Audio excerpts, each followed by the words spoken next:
Bonjour. L'UNSA Éducation, dans le cadre de sa semaine de la QVCT, propose une série d'audios axés sur la santé mentale au travail. Cette initiative s'inscrit dans sa campagne nationale pour la prévention de la santé mentale au travail. Partons à la découverte de ce sujet complexe. Bonjour, oui, un enjeu majeur aujourd'hui.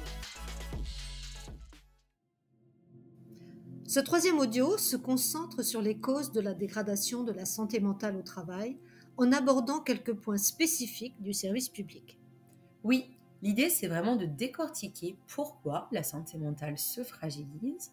On va parler des conditions de travail avec l'impact d'un certain modèle de gestion, le fameux New Public Management. Ah oui? Oui, et aborder des spécificités de la fonction publique qui peuvent également jouer un rôle sur la santé mentale des personnels du service public. C'est parfait, alors entrons dans le vif du sujet.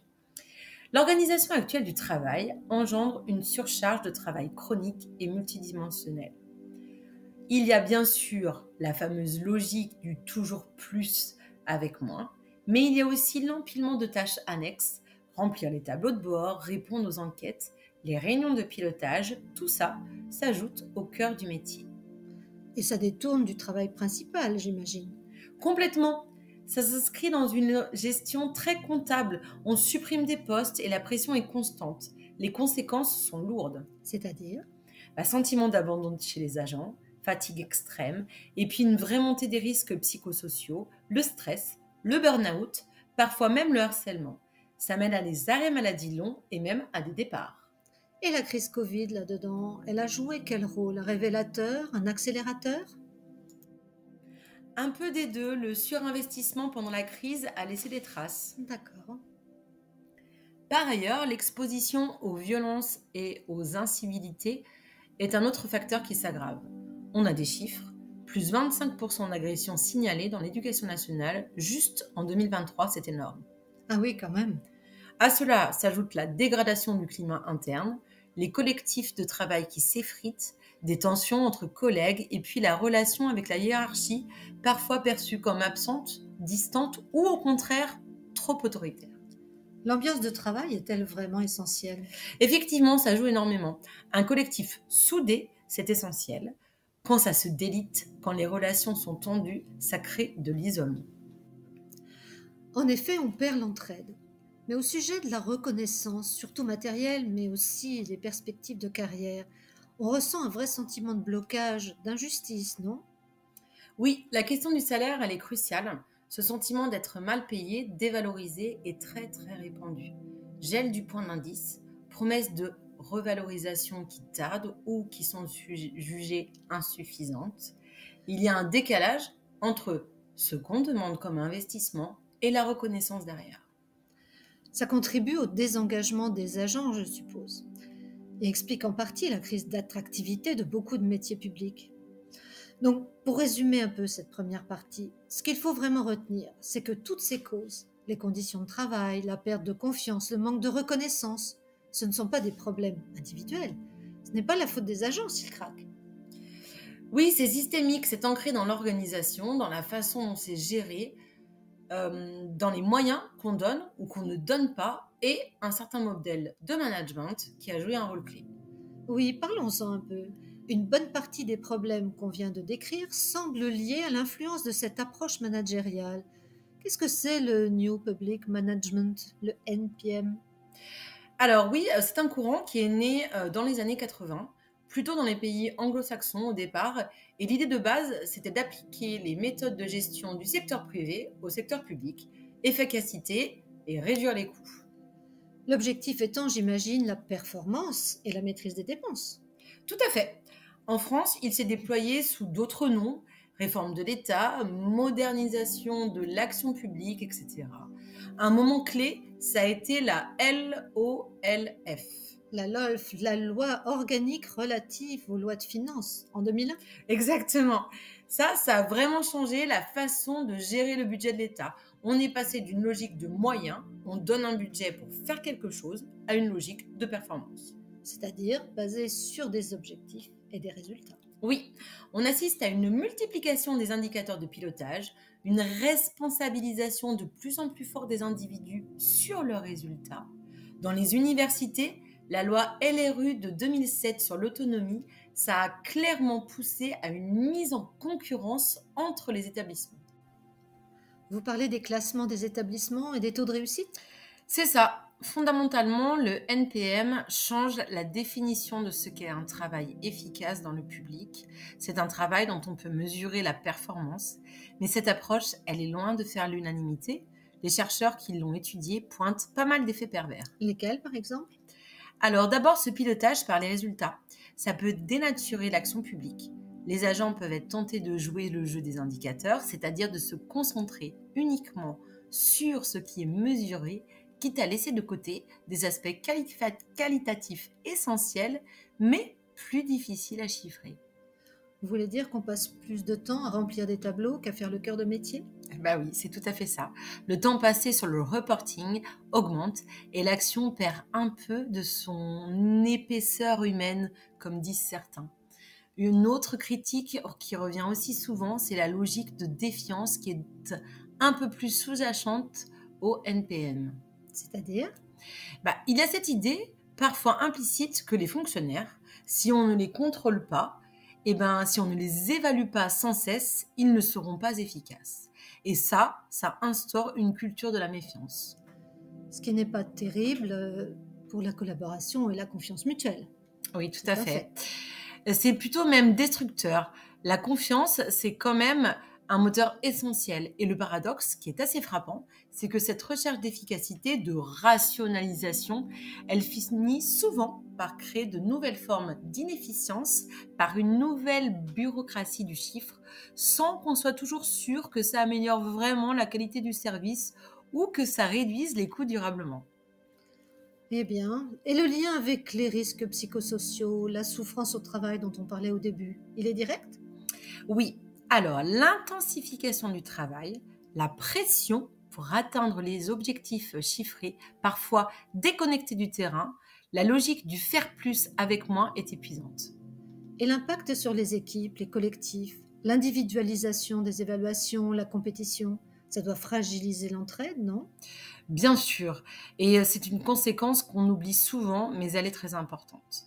La destruction des collectifs de travail. Quand le soutien des collègues diminue, quand l'entraide est moins naturelle, l'agent est plus seul face à la pression, ça le rend plus vulnérable. Et puis, il y a une perte d'autonomie, cette espèce de déprofessionnalisation où l'expertise de l'agent, son initiative compte moins que le respect des procédures et l'atteinte des indicateurs. C'est un facteur de stress énorme. On sait bien que le sentiment d'avoir un peu de contrôle sur son travail, c'est vital pour le bien-être. Et face à tout ça, les dispositifs de prévention, les plans de qualité de vie au travail, les cellules d'écoute, ils sont souvent jugés trop insuffisants. Pourquoi? Ils ne servent pas à grand-chose? Non, pas forcément, mais ils ont tendance à se concentrer sur l'individu.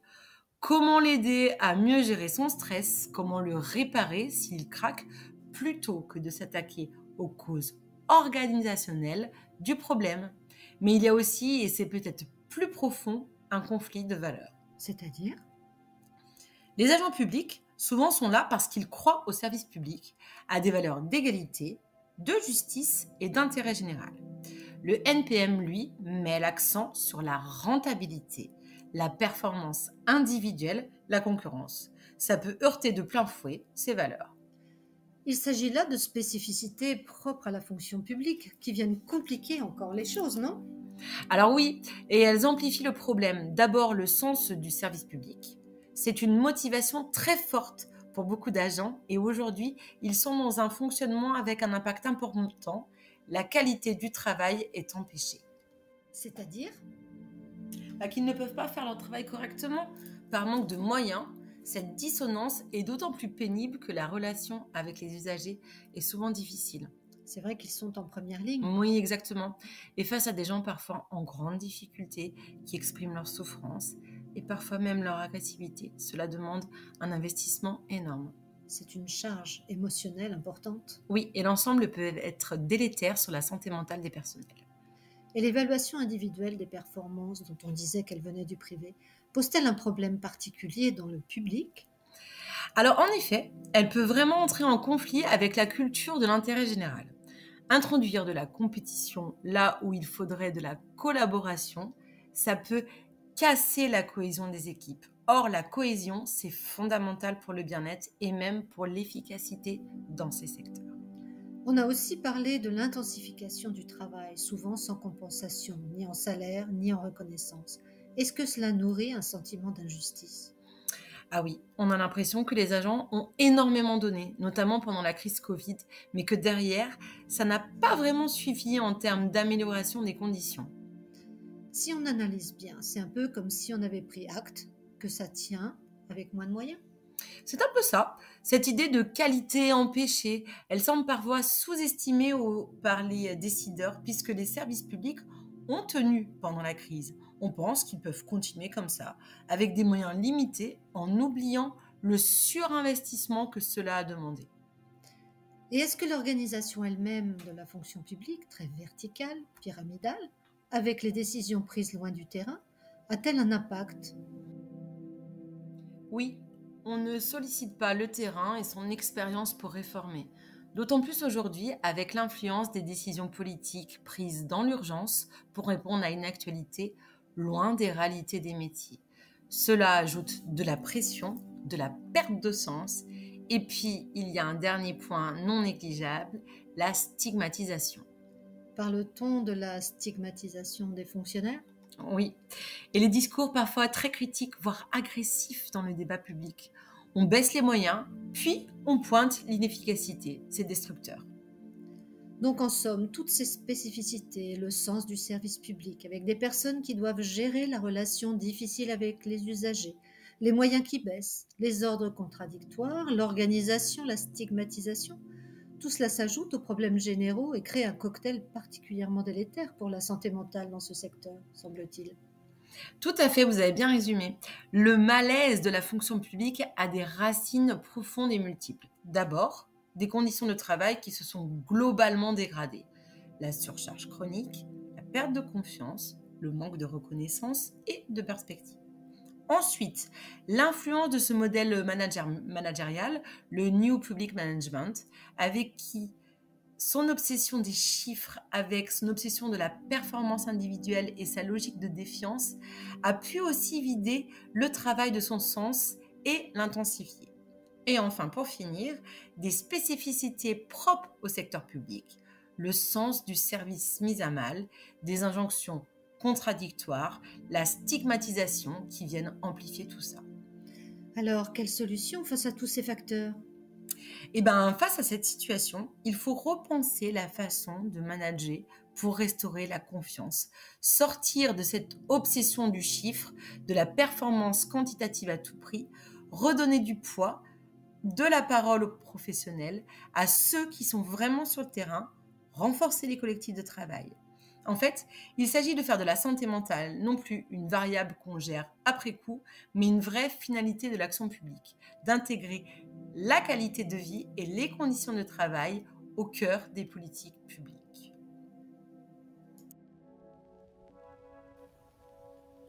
L'UNSA Éducation vous remercie de votre écoute et vous donne rendez-vous demain pour un nouvel épisode de notre semaine de la QVCT.